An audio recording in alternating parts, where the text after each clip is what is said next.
حضرت زینب سلام اللہ علیہ نے بدعا دی تھی کہ شیعہ قیامت تک ماتم کرتے رہیں گے، شیعہ آخر کیوں سینہ کو بھی کر رہے ہیں؟ یہ میں سنیوں سے پوچھتا ہوں کہ شیعہ کیوں سینہ کو بھی کر رہے ہیں؟ میرے آفس میں وہ 5-6 سنی اکٹھے ہو کے آگے، تو میں نہیں جانتا تھا کہ یہ میرے لیکچرز دیکھتے ہیں. کچھ اہل حدیث تھے، کچھ دیوبندی تھے، کچھ بریلوی تھے. وہ دوسرے آفس سے آئے کہ جی انجینئر صاحب کے ساتھ چائے پی لیں. تو انہوں نے مجھ سے یہی سوال کیا کہ یہ شیعہ کیوں پیٹ رہے ہیں اور کس کو پیٹ رہے ہیں؟ میں تو انہوں پیٹ رہے ہیں. اچھا، ان سب نے نا ایک کہکا بلند کیا. وہ کہکا اس لیے بلند کیا کہ ان کو بات سمجھ آ گئی کہ میں کیا کہہ رہا ہوں. وہ کہنے لگے انجینئر صاحب ہم آپ کی ویڈیوز دیکھتے ہیں، ہمیں پتہ ہے. میرے بھائی، جب آپ صلی اللہ علیہ وآلہ وسلم کی وفات کے بعد حضرت حسن کو زہر دے دیا گیا، سیدنا حسین کو ان کے گھر والوں سمیت شہید کر دیا گیا، مولا علی تینوں خلفاء کے ساتھ وزیر کی حیثیت سے رہے، جب حضرت علی کی باری آئی تو لوگ تلواریں اٹھا کے ان کے اوپر چڑھ دوڑے. جب آپ اہل بیت کے ساتھ کنٹینیوس یہ معاملہ، اور پھر صلح حسن کے بعد سے لے کے 60 سال تک ممبروں پہ سب و شتم حضرت علی پہ ہوتا رہا، تو سر اس کا ریونج بھی تو سامنے آئے گا نا. ہر عمل کا ایک رد عمل ہوتا ہے. تو یہ کہنا جی وہ یزید پیٹا تھا، اس نے کالے کپڑے پہن لیے تھے، یہ تو انہوں نے آل امیہ کی بدماشیوں کو چھپانے کے لیے یہ چیزیں گھڑی ہیں. شیعہ جو پیٹ رہے ہیں، ہمارے نزدیک تو ماتم کرنا حرام ہے. میرا تو کلپ ہے ماتم کے اوپر، میں نے تقریباً 1 ملین کے قریب لوگ دیکھ چکے ہیں ماتم کے حق میں 3 دلائل اور ان کا جواب. لیکن اس کی ریالٹی کو بھی دیکھیں. جس طرح آج آپ دیکھ رہے ہیں سیاسی لیڈروں کے گھروں کے باہر بھی تو لوگ ماتم کر رہے ہیں. ان کو سیدہ زینب نے بدوا دی ہوئی ہے. وہ پیٹ رہے ہیں کہ ہم پوری زندگی آپ کی پارٹی کے ساتھ اٹیچ رہے ہیں، اب لوٹے آگے آپ نے ٹکٹ لوٹوں کو دے دیا ہے، تو وہ ہم کہیں گے نا ان لیڈروں کو ہی پیٹ رہے ہیں. ٹھیک ہے نا. تو یہ شیعہ بھی جناب تو پیٹ رہے ہیں کہ تسی جناب اہل بیت نے جو کچھ کیتا ہے. ٹھیک ہوگا جی، بس اس کو اسی پہ رہنے دیں. اس امت کا بدبخت ترین انسان جس نے میرے نبی کے نواسے کی وہ گردن کاٹی جس پر میرے نبی کے بوسے تھے، گردن کاٹ کے سر اوپر چڑھا دیا. پھر خیموں کی طرف بڑھے تو اللہ کو زندگی مقصود تھی، آل رسول کی نسل چلنی تھی. تو علی ابن الحسین بیمار تھے، ایمن جن کو زین العابدین، اب ابھی میں نے ان کا قصہ سنایا. اس پر شمر کی تلوار رک گئی کہ چلو بیمار ہے چھوڑ دیا جائے، بیمار ہے چھوڑ دیا جائے. تو خواتین، بچے، حضرت علی کی بیٹیاں فاطمہ بنت علی، زینب بنت علی، حضرت حسین کی بیٹی سکینہ بنت حسین، اور آپ کی بیگم رباب، آپ کو بیویوں میں سب سے محبوب بیوی تھی رباب. آپ فرمایا کرتے تھے جب رباب میکے چلی جاتی ہے تو میری تو نیند ہی اڑ جاتی ہے، اتنا ان سے پیار تھا. وہ بھی ساتھ تھی. ان سب کو ان کے کانوں کی بالیاں کھینچ کے اتار دی. پھر ابن سعد نے کہا 10 گھوڑ سوار آؤ. حسین کے جسم پہ گھوڑے دوڑا دیے، ادھر سے ادھر سے ادھر سے. جب قافلے کو گھسیٹ کے باہر لائے لے جانے لگے تو حضرت زینب نے دیکھا 72 سر نیزوں پہ چڑھے ہوئے تھے. سب سے معصوم سر عبداللہ بن حسین، وہ بھی نیزے پہ چڑھا ہوا تھا.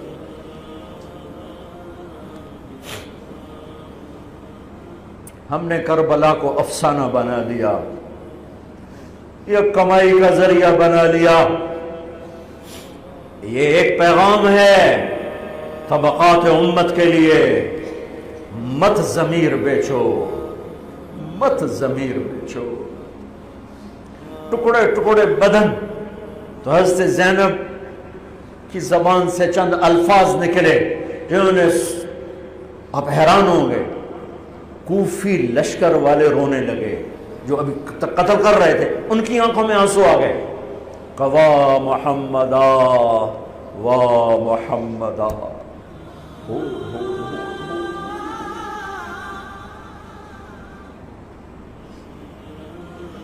اے محمد مصطفیٰ، اے محمد مصطفیٰ، هذا حسین بالعراء مزمل الدماء مقطع الاعضاء.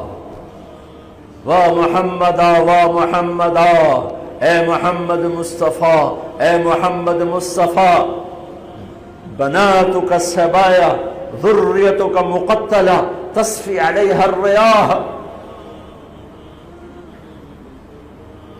آج حسین کی بارات ہے محمد مصطفیٰ، آج تیرے نواسے کی بارات ہے، آج اس نے اپنی بوٹیوں کا ہار گلے میں ڈالا ہے، اپنے خون کے قطروں سے بنا ہوا لباس پہنا ہے، آج وہ سرخ جوڑے میں بڑا حسین نظر آ رہا، آج وہ سرخ جوڑے میں بہت پیارا لگ رہا، اس کا جسم بکھرا ہوا ہے، اس کی بوٹیاں بکھر گئیں، اس کے بدن کے ٹکڑے ٹکڑے ہو گئے، آج اس کا لاشا پڑا ہے۔ یا ہے محمد مصطفیٰ، آج آپ کی بیٹیاں قید میں ہیں، آپ کی اولاد ذبح ہو چکی ہے، ان پر کفن ڈالنے کی اجازت نہیں دی تھی ان بدبختوں نے، تو تصفی علیہ الریاح، کوفے والوں نے کفن بھی نہیں دینے دیا، تو ہم ہوا نے مٹی اڑا کر آپ کی اولاد کو مٹی کا کفن پہنا دیا ہے۔ ہاں، یہ کٹا ہوا سر پھر صرف حسین کا ابن زیاد کے سامنے پیش کیا گیا تو اس نے منہ پہ چھڑی ماری، پھر چھڑی ماری، پھر کہنے لگا میں نے ایسا حسن نہیں دیکھا کہ مر کے بھی چہرہ مسکراتا چمکتا ہو۔ تو حضرت انس نے کھڑے ہو کر کہا او ظالم، یہ چھڑی یہاں سے ہٹا، نہ کر، میں نے ان ہونٹوں پہ اللہ کے نبی کے ہونٹوں کو لگتے دیکھا ہوا ہے، نہ کر۔ کہنے لگا تو بوڑھا نہ ہوتا تو میں تیری گردن اڑا دیتا، تیری عقل خراب ہو گئی ہے، تو میں میری نہیں تیری عقل بگڑی ہے، آنے والے دن تو دیکھے گا تیرے ساتھ کیا ہوگا۔ پھر یہی سر یزید کے سامنے رکھا گیا، اس نے منہ پہ چھڑی ماری تو زید ابن ارقم کھڑے ہو گئے، کہنے گے نہ کر، میں نے ان ہونٹوں پہ نبی کے ہونٹوں کو لگتے دیکھا ہوا۔ میرے بھائیو، نماز کا وقت قریب ہو گیا، بلکہ میں نے زیادہ وقت لے لیا ہے، میں کسی کی تفصیل تو زندگی بھر کبھی نہیں سنا سکا، اشارے کر دیتا ہوں، پڑھو اس کو، پڑھو، خود پڑھو، پیغام لو، پیغام لو۔ کل جو شب عاشور کی رات تھی وہ شہیدوں کی رات تھی، آج کی رات غریبوں کی رات ہے۔ کل بہن کے پاس بھائی موجود تھا، بیٹی کے پاس بابا موجود تھا، آج کی رات یتیموں کی رات ہے۔ آپ تصور فرمائیے گا، اگر ایک جنازہ کسی گھر میں ہو جاتا ہے اور غسل و کفن اور تدفین کے مراحل سے گزر کر جب ورثہ پہنچتے ہیں واپس، تو کم سے کم 25-30 ورثہ ہوتے ہیں، 50-60 مل کر ایک جنازہ دفناتے ہیں، اور آ کے شام میں رات میں خستہ ہو چکے ہوتے ہیں۔ اس حسین نے ایک دن میں 72 اٹھائے لاشیں، اور 2 لاشیں ایسے تھے کہ جو اٹھائے نہیں جا سکے۔ ایک فرات کے قریب عباس کا لاشا، کیونکہ مولا سے کہہ دیا کہ مولا میں سکینہ سے پانی کا کہہ کر آیا تھا، اب میرا لاشا یہیں چھوڑ دیجئے گا، اب خیمے میں بغیر پانی کے جانا نہیں چاہتا۔ اور دوسرا خود حسین کا لاشا، عباس کا لاشا اس لیے کہ وصیت کر دی، حسین کا لاشا اس لیے کہ کوئی لانے والا ہی نہیں بچا تھا، تو پھر کون لے کر آتا حسین کا لاشا؟ لہٰذا حسین شہیدوں کے لاشیں خیموں میں لے آئے، حسین کے لاشے کے لیے سکینہ خود گئی مقتل میں، اور وہ ہے شام غریبہ۔ زینب سلام اللہ علیہ بھی گئی، انت اخل حسین، کیا تو ہی حسین ہے؟ اور سکینہ نے جا کے جو فریاد کی کہ من الذی قطع وریدک، خدا کسی بیٹی پر یہ وقت نہ دکھائے کہ اسے باپ کو یہ کہنا پڑے کہ بابا آپ کی شہ رگ کو کس نے کاٹا ہے۔ خدا کسی بیٹی کو یہ وقت نہ دکھائے کہ اسے باپ کو یہ کہنا پڑے کہ بابا آپ کے ہاتھوں کو، آپ کے پیروں کو، گویا آپ کے لاشے کو کس نے پامال کر کے ٹکڑے ٹکڑے کر دیے۔ یہ سب شام غریبہ کہ وہ ایک ایک منزل ہے کہ یعنی ایک ایک منزل سے کلیجہ پھٹ جاتا ہے۔ اور میں اس میں صرف یہ کہنا چاہتا ہوں کہ جب وہ سکینہ امام حسین سے کلام کر رہی تھی تو معجزاتی طور پر حسین کے سر نے نو کے نیزہ پر کلام کیا تھا نا، تو یہاں پر بھی معجزے سے کلام کیا تھا اپنی بیٹی سے تسلی دینے کے لیے۔ اور کیا کلام تھا وہ؟ کلام بڑا دردناک ہے۔ کہا تھا بیٹی جب کوفہ اور شام جانا نا اور میرا کوئی محب مل جائے تو اس سے کہنا کہ جب بھی کبھی ٹھنڈا پانی مل جائے تو پانی پیتے ہوئے یاد کرنا کہ میں پیاسا مارا گیا تھا، حسین پیاسے مارے گئے. اور اس کے بعد ایک شہادت کو یاد کیا، فرمایا لیتکم فی یوم عاشورا جمیعا تنظرونی کیف استسقی لطفل فابوا ان یرحمونی.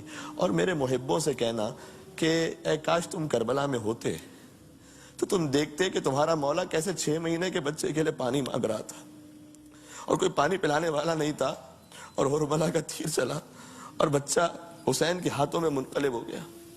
یہ سب شام غریبہ ہوتا رہا. حسین علیہ السلام کا لاشا، اچھا آخری جملہ میں کہہ دیتا ہوں بس، اس سے زیادہ تابع بیان نہیں ہے. ہم کن سنتے حسین کا لاشا پامال ہوا، لیکن اس سے زیادہ ایک اور مظلومیت ہے اس میں. شام غریبہ جنا حکم ہوا عمر سعد نے کہ لاشوں کو پامال کیا جائے، گھوڑوں کی نال بندی کی گئی تھی تاکہ لوہوں کی سموں سے کچل جائے لاشا. یعنی باقاعدہ اہتمام کیا کہ گھوڑوں کو پہنائے گئے وہ جی تاکہ صحیح سے یہ کام تاکہ لوہوں کی سمیں لگے. جب لاشیں پامال ہونے والے تھے تو حبیب ابن مظاہر جو امام حسین علیہ السلام کے دوست تھے ان کے لشکر میں، لیکن ایسا تقریباً کربلا کے ہر شہید کے ساتھ معاملہ تھا کہ اس کے قبیلے کے خاندان کے کچھ لوگ اس طرف بھی تھے.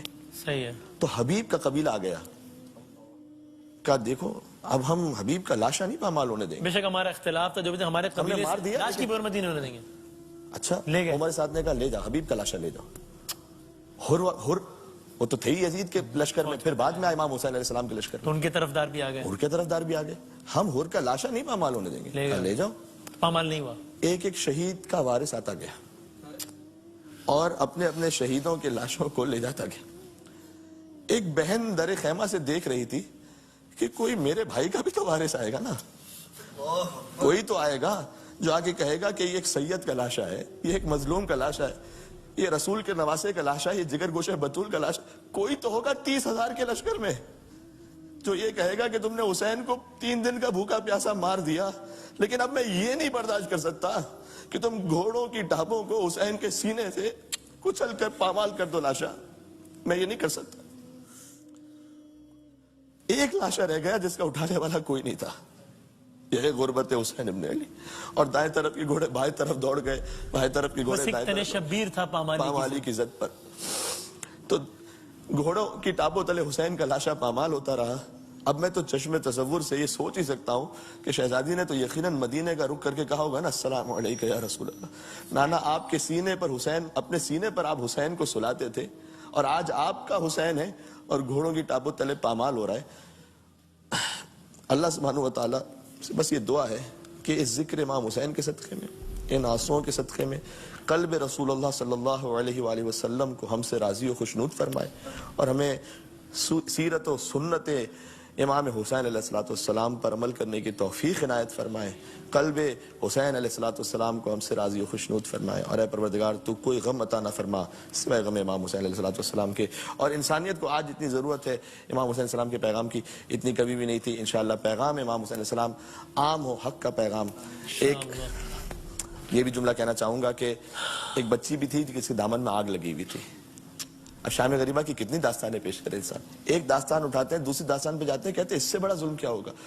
اس کو ختم کرتے ہیں، دوسری طرف جاتے ہیں، کہتے ہیں اس سے بڑا ظلم کیا ہوگا. وسیم بھائی، ناظرین ہیں، کروڑوں ناظرین دیکھ رہے ہوں گے. اللہ نے آپ کو بیٹیاں عطا کی ہوں گی، انشاءاللہ سب کی بیٹیوں کو حسین کی بیٹی کے صدقے میں سلامت رکھے. 4 سال کی بچی اگر کہیں سڑک پہ مجھے باہر نظر آ جائے نا، کسی کی بھی ہو، اور وہ رو رہی ہو اکیلی، تو میں جا کے اسے پوچھوں گا ضرور، بیٹا کیا ہوا، بیٹا کیا ہو گیا، بیٹا کیا ہو گیا. میں اس کو جا کے تماچا نہیں ماروں گا. اگر اللہ نہ کرے اس بچی کے دامن میں آگ لگی ہو نا، تو میں اپنا سب کچھ چھوڑ دوں گا، چاہے وہ بچی ایسی ہے کہ مجھے نہیں پتا کس کی بچی ہو. تو ایک بچی تھی جس کے دامن میں آگ لگی تھی اور پانی نہیں تھا. پانی نہیں تھا تو آگ کیسے بجھتی. تو حمید ابن مسلم نے آ کر کہا کہ میں آگ بجھاتا ہوں، ہاتھ پکڑ کر اہتمام کر کے.